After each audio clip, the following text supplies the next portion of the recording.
শারীরিক অবস্থা সংকটাপন্ন হওয়ার পর থেকে রাজধানীর এভারকেয়ার হাসপাতালে ভর্তি আছেন খালেদা জিয়া। হাসপাতালের সামনে নিরাপত্তা বাড়ানো হয়েছে। গতকাল সোমবারের চেয়ে আজ মঙ্গলবার হাসপাতালের সামনে বেশি নিরাপত্তা দেখা গেছে।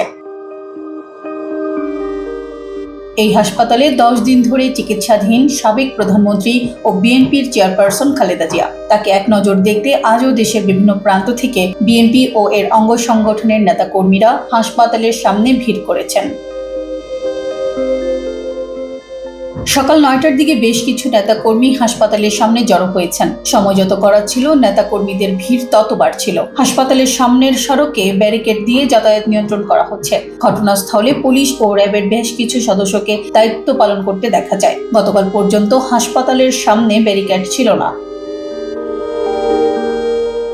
হাসপাতালের সামনে জড়ো হওয়া নেতাকর্মীরা বলছেন, খালেদা জিয়াকে দেখার সুযোগ হয়তো পাবেন না, তা জেনেও তারা এখানে এসেছেন। তারা অন্তত সশরীরে এসে তার একটু খোঁজ খবর নিতে পারবেন, এজন্য এখানে আসা। খালেদা জিয়ার শারীরিক অবস্থার হঠাৎ অবনতি হওয়ায় তাকে আইসিইউতে হস্তান্তর করে চিকিৎসা দেওয়া হচ্ছে। সেখানে চিকিৎসকেরা খালেদা জিয়াকে ভেন্টিলেশনে রেখে চিকিৎসা দিচ্ছেন। সিরাজা মনিরা, বার্তা চোখ।